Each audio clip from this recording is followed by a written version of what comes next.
الإسلام على 5 شهادة أن لا إله إلا الله وأن محمدا رسول الله وإقام الصلاة وإيتاء الزكاة وصوم رمضان وحج البيت من استطاع إليه سبيلا. رب اشرح لي صدري ويسر لي أمري واحلل عقدة من لساني يفقهوا قولي.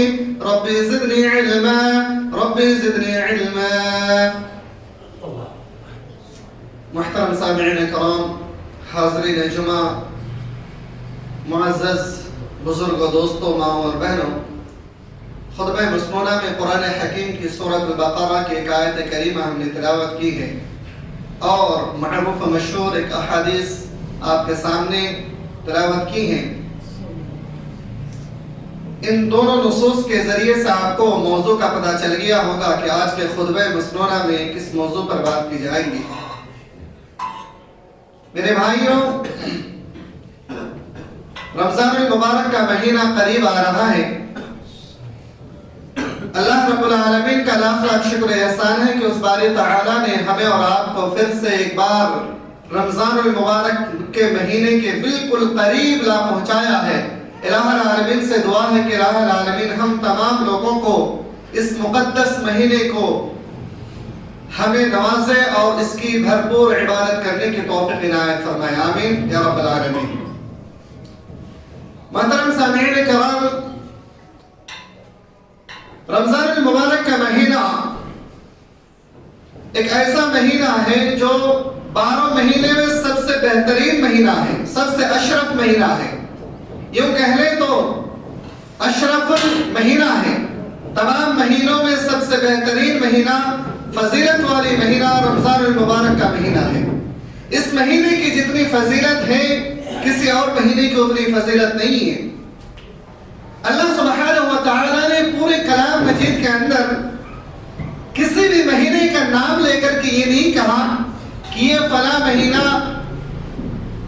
افضلیت کا حقدار ہے یا فلاں مہینہ اللہ رب العالمین کے نزدیک سب سے زیادہ بہتر ہے، لیکن اللہ رب العالمین نے رمضان المبارک کا مہینہ کا نام لے کر کے اللہ نے فرمایا کہ رمضان المبارک کا مہینہ بہترین مہینہ ہے اور فضیلت والی مہینہ ہے۔ اس مہینے کی کئی ساری فضیلتیں ہیں۔ سب سے پہلی فضیلت اس مہینے کی یہ ہے کہ رمضان المبارک کے مہینے میں اللہ سبحانہ و تعالیٰ نے قرآن کریم اسی مہینے میں نازل فرمایا۔ اللہ رب العالمین نے ارشاد فرمایا، شہر رمضان الذی انزل فیہ القرآن ھدی للناس وبینات من الھدی والفرقان۔ یہی وہ بابرکت مہینہ ہے جس مہینے میں اللہ رب العالمین نے قرآن کریم کو نازل فرمایا، ھدی للناس، لوگوں کی ہدایت کے لیے، کسی مومن کی نہیں، کسی منافق کی نہیں، کسی مسلمان کی نہیں، بلکہ ھدی للناس، تمام انسانیت کی ہدایت کے لیے اس قرآن کریم کو اللہ رب العالمین نے نازل فرمایا۔ ایک اور مقامات پر اللہ رب العالمین نے اس مہینے کی فضیلت بیان کرتے ہوئے بیان فرمایا، اِنَّ أَنزَلْنَاهُ فِي لَيْلَةٍ مُبَارَكَةٍ، اس قرآن کریم کو ہم نے بہترین رات میں، مبارک والی رات میں نازل فرمایا، اور وہ مبارک والی رات ہے اِنَّ أَنزَلْنَاهُ فِي لَيْلَةِ الْقَدْرِ، لیلۃ القدر کی رات کے بارے میں اللہ نے فرمایا کہ اس قرآن کریم کو ہم نے لیلۃ القدر کی رات کو نازل فرمایا، اور یہ لیلۃ القدر کی رات یہ رمضان المبارک کے مہینے میں ہی آتا ہے۔ اور سب سے بہترین بات تو یہ ہے اللہ رب العالمین نے اس امتی سے پہلے، آخری امتی سے پہلے کئی اور امتیوں کو اس دنیا کے اندر مبعوث فرمایا، لیکن کسی اور امتی کو یہ لیلۃ القدر کی رات کی فضیلت عطا نہیں کی۔ یہ لیلۃ القدر کی رات کی فضیلت اس امتی کو اللہ رب العالمین نے عطا کی ہے، اور اس لیلۃ القدر کی فضیلت یہ ہے کہ لیلۃ القدر خیر من 1000 شہر۔ اس لیلۃ القدر کی فضیلت یہ ہے کہ 1000 مہینوں کی عبادت سے بہترین عبادت ہے اس لیلۃ القدر کی عبادت۔ تو میرے بھائیوں، رمضان المبارک کا مہینہ قریب آ رہا ہے، اور رمضان المبارک کے مہینے جو قریب آئے، سلف صالحین کا ایک معمول ہوتا تھا کہ رمضان المبارک کے مہینے میں کثرت سے عبادت کرتے تھے، اور سلف صالحین یہ رمضان المبارک کے مہینے آنے سے 6 مہینہ پہلے ہی اللہ رب العالمین سے دعا کرتے تھے، اے پروردگار، اے ہمارے رب، ہمیں رمضان المبارک کے مہینے نصیب فرما، اس کی عبادتیں ہمیں نصیب فرما۔ پھر جب رمضان المبارک کا مہینہ انہیں نصیب ہو جاتا تو پھر سے یہ دعا کرتے، اللہ ہم نے اس پورے رمضان میں جو بھی عبادتیں کی ہیں یہ اللہ تو اسے قبول فرما لے۔ یہ سلف صالحین کا معمول رہا ہے۔ سلف صالحین کثرت سے روزہ رکھتے تھے، صدقات و خیرات کرتے تھے، نفلی عبادتیں کیا کرتے تھے۔ ایک معروف و مشہور حدیث ہے، حدیث کا راوی حضرت طلحہ بن عبیدہ رضی اللہ تعالی عنہ، یہ عشرہ مبشرہ میں سے بھی ہے۔ حضرت طلحہ بن عبیدہ رضی اللہ تعالی عنہ بیان فرماتے ہیں کہ دو آدمی اللہ کے رسول صلی اللہ علیہ وسلم کی خدمت میں آتے ہیں اور دونوں بیک وقت اسلام قبول کرتے تھے۔ ان دونوں میں سے ایک تھوڑا سست تھا اور دوسرا بہت ہی حریص، بہت ہی لالچی انسان، یعنی بہت ہی محنتی انسان تھا۔ وہ جو بھی عبادت کرتا تھا، جو بھی کام کرتا تھا، اس میں بہت ہی محنت اور لگن کے ساتھ وہ کیا کرتا تھا۔ پھر ان دونوں میں سے ایک صحابی اللہ کی راہ میں شہید ہو جاتے ہیں، دونوں میں سے ایک اللہ کی راہ میں شہید ہو جاتے ہیں اور دوسرا کچھ دنوں کے بعد پھر انتقال ہوتے ہیں۔ تو ایک کو شہادت کی موت ملتی ہے تو دوسرے کو ایک عام موت ملتی ہے۔ حضرت طلحہ بن عبیدہ رضی اللہ تعالی عنہ خواب دیکھتے ہیں کہ وہ جو دونوں صحابی ہیں، دونوں اللہ کے رسول صلی اللہ علیہ وسلم کے پاس آ کر کے ایمان لاتے ہیں، اور ان دونوں میں سے ایک کو شہادت کی موت ملتی ہے اور ایک کو عام موت ملتی ہے، لیکن جسے عام موت ملتی ہے اس انسان کو اللہ رب العالمین پہلی جنت میں داخل کرتا ہے۔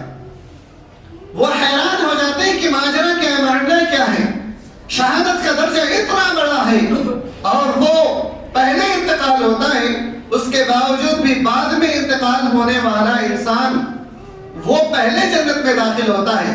صحابہ کرام سے عرض کرنے لگتے ہیں کہ میں نے آج ایسا خواب دیکھا ہے۔ پھر ہوتے ہوتے اللہ کے رسول صلی اللہ علیہ وسلم تک بات پہنچی۔ اللہ کے رسول صلی اللہ علیہ وسلم نے کہا، اے طلحہ، کیا یہ نہیں جانتے کہ ان دونوں میں سے جس نے شہادت کی موت پائی ہے وہ اسلام قبول کرنے کے کچھ دنوں کے بعد ہی وہ شہادت کی موت قبول کی تھی، اور دوسرا انسان انہوں نے بعد میں پورا مکمل 1 سال اللہ کی عبادتیں کی اور اس میں رمضان المبارک کا مہینہ کو بھی پایا اور اس میں بھی عبادتیں کی ہیں۔ صحابہ کرام نے عرض کیا، اللہ کے رسول، ہاں یہ بات تو صحیح ہے، کیا رمضان المبارک کے مہینے کی فضیلت کی وجہ سے وہ انسان عام موت پانے کی وجہ سے بھی، عام موت ہونے کے باوجود وہ شہادت کی موت پانے سے پہلے وہ انسان جنت میں داخل ہو جاتا؟ سبحان اللہ، یہ رمضان المبارک کے مہینے کی فضیلت ہے۔ میرے بھائیوں، رمضان المبارک کے مہینے میں لوگ کثرت سے صدقہ و خیرات بھی کرتے ہیں۔ آج کی تاریخ تک اگر آپ مدینہ منورہ میں اور مکہ المعظمہ میں اگر آپ تاریخ اٹھا کر کے دیکھ لیں، نظریں اٹھا کر کے دیکھیں، تو مدینہ المنورہ میں ایسے لوگ موجود ہیں کہ پوری مسجد کے مصلیان کو وہ اپنے جیب سے 1 پیسے خرچ کرنے نہیں دیتے۔ اس کا روزے کا افطاری کا انتظام، سحری کا انتظام پورا مکمل اٹھاتے ہیں اور بھرپور پیٹ بھر کر کے اسے کھانا کھلاتے ہیں۔ 1 پیسے ان لوگوں کو خرچ کرنے نہیں دیتے۔ ایسے لوگ ہوتے ہیں۔ تو عبادات میں انسان کے اندر حرص ہونی چاہیے، لالچ ہونی چاہیے، محنت ہونی چاہیے، تب جا کر کے اس کی عبادت اللہ رب العالمین کے ہاں مقبول ہوتی ہے۔ میرے بھائیوں، اس عبادت کے معاملات میں صحابہ کرام کی کیا حرص تھی، لالچ تھی۔ ایک میں جنگ تبوک کا واقعہ میں آپ کو سناتا ہوں کہ جنگ تبوک ایک ایسا جنگ ہے جس میں اللہ کے رسول صلی اللہ علیہ وسلم 700 کلومیٹر سفر کر کے جنگ تبوک تک پہنچتے ہیں۔ جب وہاں پر پہنچتے ہیں تو دیکھتے ہیں سامنے والا انسان، سامنے والی پارٹی وہاں پہ موجود نہیں، دشمن وہاں پہ ہے ہی نہیں، پھر بغیر جنگ لڑے واپس آ جاتے ہیں صلی اللہ علیہ وسلم۔ اس دوران کئی سارے واقعات پیش آئے، اس میں جنگ تو نہیں ہوئی لیکن کئی سارے واقعات پیش آنے کی وجہ سے قرآن کریم میں کئی آیت اللہ رب العالمین نے نازل فرمائی، جس میں سے ایک آیت کریمہ یہ ہے کہ صحابہ کرام اپنے گھر کے لیے، اپنے بال بچوں کے لیے صبح سے لے کر کے شام تک روزی کمایا کرتے تھے بچوں کے لیے، پھر پارٹ ٹائم جاب جسے ہم آج کے دور میں کہتے ہیں، اسی طریقے سے صحابہ کرام شام کو، رات کے وقتوں میں لکڑیوں کو اپنے کندھوں پر اٹھاتے تھے اور لکڑیوں کو لے جا کر کے بیچتے، اس سے جو کچھ پیسے ملتا اس سے جو کھجور، پنیر، جو کچھ بھی ہوتا خریدتے اور خرید کر کے لا کر کے ایک مد دو مد لا کر کے اللہ کے رسول صلی اللہ علیہ وسلم کی خدمت میں حاضر کرتے، اے اللہ کے رسول صلی اللہ علیہ وسلم میں غریب ہوں، میں نے صبح سے شام تک اپنے گھر والوں کے لیے روزی کمایا، لیکن شام سے لے کر کے رات تک، راتوں میں ہم نے پارٹ ٹائم جاب کر کے ہم نے کچھ پیسے کمائے، اس سے کچھ جو اور گیہوں کو خرید کر کے ایک سا جو، ایک سا کھجور خرید کر کے ہم آپ کی خدمت میں حاضر کرتے ہیں، اللہ کے رسول یہ میرے طرف سے صدقہ ہے، یہ اللہ کے رسول اسے قبول فرما لے۔ صحابہ کرام کا یہ صدقہ ایک سا معمولی سا صدقہ ہوتا تھا، اسے جب اللہ کے رسول صلی اللہ علیہ وسلم کی خدمت میں حاضر کرتے تو یہ منافقین اللہ کے رسول صلی اللہ علیہ وسلم کے صحابہ کرام کو دیکھ کر کے کہتے کہ وَمِنْهُمْ مَن يَلْمِزُكَ فِي الصَّدَقَاتِ، مذاق اڑایا کرتے تھے اور کہتے ہیں یہ مسلمان ایک سا گیہوں، ایک سا جو کے ذریعے سے اسلام کی مدد کریں گے، ایک سا کے ذریعے سے مدد ہو سکتی ہے، مذاق اڑایا کرتے تھے، لیکن اللہ کی توفیق تو دیکھیں، اللہ کی مدد تو دیکھیں، اسے ایک سا جو، ایک سا گیہوں کے ذریعے سے اللہ رب العالمین نے اسلام کو مدد فرمائی، سبحان اللہ۔ اسی طریقے سے اللہ کے رسول صلی اللہ علیہ وسلم جب صحابہ کرام سے فرمایا کرتے تھے کہ جنگ تبوک کی تیاری کر لو، جنگ تبوک میں آپ کو چلنا ہے، تو صحابہ کرام بڑی جوش و خروش کے ساتھ تیاری کرتے تھے، سامانوں کو اکٹھے کرتے تھے، کیونکہ دور سفر تھا، 700 کلومیٹر پیدل چل کر کے جانا تھا، گھوڑوں پر چل کے جانا تھا اور پھر جا کر کے وہاں پہ جنگ لڑنی تھی۔ اتنے دور کا سفر طے کرنے کے لیے، پھر وہاں پہ رہنے کے لیے، پھر واپس آنے کے لیے جو خرچہ ہونا تھا اس کو جمع کرتے تھے۔ منافقین اللہ کے رسول صلی اللہ علیہ وسلم کی خدمت میں حاضر ہوتے اور طرح طرح کے بہانہ کیا کرتے تھے، کہتے ہیں اللہ کے رسول صلی اللہ علیہ وسلم ہمارے بال بچے بیمار ہیں، اللہ کے رسول مجھے معاف کر دیجئے، میں اس بار آپ کے ساتھ نہیں چل سکتا، میری خود کی طبیعت خراب ہے، میں نہیں چل سکتا۔ اللہ رب العالمین نے اس پر بھی ایک آیت کریمہ نازل فرما دی، وَلَوْ أَرَادُوا الْخُرُوجَ لَأَعَدُّوا لَهُ عُدَّةً، اگر اسے چلنا ہی تھا، بعد میں جب صحابہ کرام اور آپ صلی اللہ علیہ وسلم واپس آ کے لوٹ گئے تو وہ لوگ یہ کہنے لگے کاش کہ ہم بھی چلتے تو بہتر تھا۔ اللہ رب العالمین نے آیت نازل فرما دی، اگر اس کے دل میں لالچ تھی، حرص تھی، اگر چلنے کا ارادہ تھا تو وہ لوگ کیوں نہیں نکلے؟ تو میرے بھائیوں، کسی بھی عبادت کے لیے دل میں ایک لالچ سی ہونی چاہیے، ایک حرص ہونی چاہیے۔ تو رمضان المبارک کا مہینہ آ رہا ہے، رمضان المبارک کے مہینے آتے ہی صحابہ کرام ایک خوشیاں مناتے تھے کہ نیکیوں کا موسم آ چکا ہے، بہار کا موسم آ چکا ہے، اس میں جتنا زیادہ ہو سکے اللہ رب العالمین کی عبادت کر کے، صدقہ و خیرات کر کے، قرآن کریم کی تلاوت کر کے اللہ رب العالمین کو راضی کر لیں۔ اللہ کے رسول صلی اللہ علیہ وسلم فرماتے ہیں اس شخص کی نام خاک آلود ہو، ذرا غور سے سنیے گا میرے بھائیوں، اس شخص کی نام خاک آلود ہو جس نے میرا نام سنا اور درود شریف نہیں پڑھا۔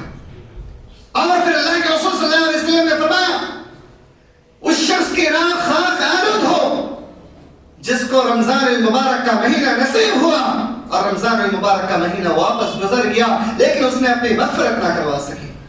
سبحان اللہ۔ میرے بھائیوں، ناک خاک آلود یہ عربی کا ایک محاورہ ہوتا تھا جسے ہم اپنی زبان میں یوں کہہ سکتے ہیں اس شخص کا ستیہ ناش ہو، اس شخص کی بربادی ہو، اس شخص کی ہلاکت ہو، یہ الفاظ اپنی زبانی ہم کہہ سکتے ہیں۔ میرے بھائیوں سمجھ سکتے ہیں، ہمیں اگر کوئی انسان اپنے زبانی ہمیں یہ کہہ دے ذرا ستیہ ناس ہو تو برباد ہو جائے، ہمیں کتنی تکلیف پہنچتی۔ اللہ کے رسول صلی اللہ علیہ وسلم نے ہم تمام انسانوں کے لیے الفاظ کہہ گئے کہ اس شخص کے نام خاک آلود ہو یعنی ستیہ ناس ہو جسے رمضان المبارک کا مہینہ نصیب تو ہوا لیکن اس نے اپنی مغفرت نہ کروا سکی۔ میرے بھائیوں، رمضان المبارک کا مہینہ ایک ایسا مہینہ ہے جس میں آپ کثرت سے اللہ رب العالمین کی عبادت کریں، کثرت سے توبہ و استغفار کریں، سب سے زیادہ اللہ رب العالمین کی راہ میں مالوں کو صدقہ و خیرات کر کے کریں۔ میرے بھائیوں، صدقہ و خیرات کے تعلق سے ایک بات میں آپ کو بتلا دوں، آج کے اس دور میں ہم تمام انسانوں کو اللہ رب العالمین نے اتنی دولتوں سے نواز دیا ہے کہ اگر ہم اور آپ ہر روز اللہ کے راہ میں اگر 100 روپیہ خرچ کرنا چاہیں تو ہمارے لیے کوئی بڑی بات نہیں ہے، اتنی دولت اللہ نے ہمیں نواز دیا الحمدللہ۔ لیکن ہم اور آپ اپنے مالوں کو ایسے جمع کرتے ہیں گویا کہ وہ مال اور دولت ہماری ہمیشہ باقی رہ جائے گی۔ جو شخص اللہ کے راہ میں صدقہ و خیرات نہیں کرتے اور مالوں کو جمع کرتے ہیں اس کے لیے بڑی خطرناک وعید آئی ہے۔ اللہ سبحانہ و تعالی نے سورۃ الہمزہ کے اندر ارشاد فرمایا، وَيْلٌ لِكُلِّ هُمَزَةٍ لُمَزَةٍ الَّذِي جَمَعَ مَالًا وَعَدَّدَهُ۔ یہ 3 ایسے شخص ہیں جس کے لیے ہلاکت و بربادی ہو، ویل جہنم اس کا ٹھکانہ ہو۔ 3 کون سے شخص ہیں؟ نمبر 1 پر سامنے برائی کرنے والا انسان، سامنے کوئی بھی شخص ہے اس کے فوراً برائی کر دے تو ایسا ہے ویسا ہے، برائی کرے اس کے سامنے اور 10 لوگوں کے سامنے برائی کرے اور اسے بدنام کر دے، تو سامنے بھی کسی انسان کی برائی نہیں کرنی ہے اور پھر پیٹ پیچھے غیبت کرنا، اس انسان کے بارے میں پیٹ پیچھے برائی کرنا، ایسا انسان بھی جہنم کے سب سے خطرناک گڈھے میں جائے گی۔ اور تیسرا شخص ہے الذی جمع مالا وعددا، جو اپنے مالوں کو جمع کرتے ہیں، گنتے ہیں۔ کون سے لوگ؟ جسے اللہ رب العالمین نے اپنی دولت سے نوازا ہے اور وہ اللہ کے راہ میں خرچ نہیں کرتے ہیں، ایسے انسان ان مالوں کو جمع کرتے ہیں اور گنتے ہیں۔ اللہ رب العالمین نے اس کے لیے ہلاکت و بربادی کے لیے ایک اور الفاظ استعمال کیا کہ يحسب ان ماله اخلدا، وہ مالوں کو جمع کر کے یہ سمجھ لیتے ہیں کہ کیا وہ مال ہمیشہ اس کے پاس باقی رہے گی یا وہ انسان ہمیشہ باقی زندہ رہے گا۔ پھر اللہ رب العالمین نے قرآن کریم کے اندر کئی مقامات پر کئی سارے واقعات بیان کر کے فرماتا ہے کہ کیا تم نے ہارون کا قصہ نہیں سنا، کیا تم نے شداد کا واقعہ نہیں سنا، کیا تم نے فرعون کا قصہ نہیں سنا۔ اس طریقے سے بہت سارے لوگوں کا واقعہ اللہ نے بیان فرمایا کہ اللہ نے اسے بے شمار دولتوں سے نوازا تھا، اتنی دولتیں نوازا تھا کہ 40 اونٹنیوں میں صرف اس کی چابیاں لاد کر کے لے جایا جاتا، اتنی ساری دولت، پوری دنیا میں بادشاہت کرنے والے انسان، لیکن انجام کیا ہوا اس کا؟ اللہ رب العالمین نے اتنا خطرناک موت دیا کہ آنے والے قیامت تک تمام لوگوں کے لیے عبرت بنا دیا، ہم تمام لوگوں کے لیے نصیحت بنا دیا۔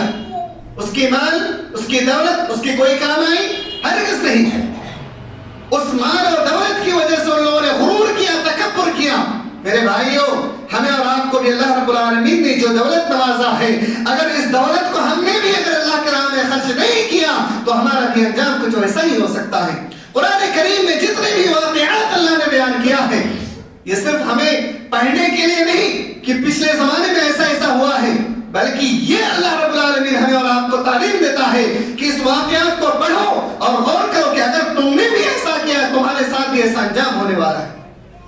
یہ اللہ رب العالمین بتلانا چاہتے ہیں۔ تمہارے پاس تھوڑی سی دولت ہے لیکن اسے بھی اللہ کے راہ میں خرچ کرو، یہ دولت ہمیشہ باقی نہیں رہنے والی ہے۔ تو میرے بھائیوں، صحابہ کرام کا جنون، جذبہ تو دیکھیں کہ صحابہ کرام کے پاس کھانے کے لیے کچھ بھی نہیں ہوتا تھا، صبح سے شام تک اللہ کے اپنے گھر والوں کے لیے محنت کرتے تھے، مشقت کرتے تھے، اور شام سے لے کے صبح تک پھر اللہ کے راہ میں صدقہ و خیرات کرنے کے لیے محنت کرتے تھے۔ یہ جذبہ تھا۔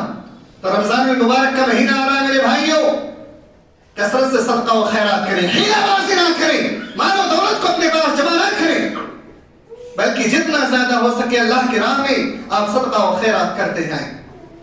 اس کے بعد کثرت سے نفل عبادتیں کریں. میرے بھائیوں، رمضان المبارک کا مہینہ آتے ہی ہمارے ذہن میں ایک بات ضرور آ جاتی ہے کہ اپنے مسجد میں ایک امام صاحب کو رکھنا ہے جو کہ رمضان المبارک کے مہینے میں تراویح کی نماز پڑھائے، پورا قرآن ختم کر دے. میرے بھائیوں، ایسی عبادت اللہ کو پسند نہیں ہے. جی ہاں، ایسی عبادت اللہ رب العالمین کو پسند نہیں ہے کہ ایک امام قرآن کریم پڑھ رہا ہے، آپ سن کر کے بس اپنے ہاتھ دھو کر کے بیٹھ جائیں. اللہ رب العالمین آپ کی خود کی عبادت کو پسند فرماتا ہے. آپ نے کتنا قرآن کریم کی تلاوت کی، آپ کے اندر کتنا جذبہ ہے. کبھی آپ نے غور کیا کہ ایک امام جس کو آپ نے زور اور تشدد کے ساتھ آپ نے کہہ دیا کہ آپ کو 15 دن میں قرآن مکمل کرنا ہے، 20 دن میں مکمل کرنا ہے، آپ کی اس تشدد اور الفاظ کی وجہ سے ایک امام غلط سلط یالم کچھ بھی پڑھ لیتے ہیں، پھر انجام یہی ہوتا ہے کہ آپ بھی گنہگار ہوتے ہیں، امام بھی گنہگار ہوتا ہے. میرے بھائیوں، کیا صحابہ کرام کا عبادت کا یہی طریقہ تھا؟ ہرگز نہیں. صحابہ کرام پھر نفلی عبادتیں کیسے کرتے تھے؟ اللہ کے رسول صلی اللہ علیہ وسلم کی عبادت کے بارے میں صحابہ کرام بیان فرماتے ہیں کہ اللہ کے رسول صلی اللہ علیہ وسلم کبھی کبھی پوری رات ایک آیت پر پوری نماز ختم کر دیا کرتے تھے. میرے بھائیوں، پورا قرآن ختم کرنا واجب نہیں ہے. واجب ہے آپ کی عبادت کو اللہ کے ہاں مقبول کرنا. ضروری ہے آپ کی عبادت کو اللہ رب العالمین کے ہاں پسند آنا. اس لیے میرے بھائیوں، ختم قرآن صرف ایک امام کے اوپر ڈیپینڈ نہ کریں، بلکہ آپ خود قرآن کریم کی تلاوت کریں. آپ خود کثرت سے اللہ رب العالمین کے ہاں آ کر کے نفلی عبادتیں کیا کریں. رمضان المبارک کے مہینے میں ایک اور بڑی عبادت ہمیں اور آپ کو نصیب ہوتی ہے، وہ اعتکاف کی عبادت ہوتی ہے. اعتکاف اللہ رب العالمین کے نزدیک بہت ہی بڑا مقبول اور عبادت ہے. لیکن میرے بھائیوں، اعتکاف میں بھی بہت سارے لوگ ایسے ہوتے ہیں جسے ہمیں پتہ بھی نہیں ہوتا یہ اعتکاف کیا چیز ہے.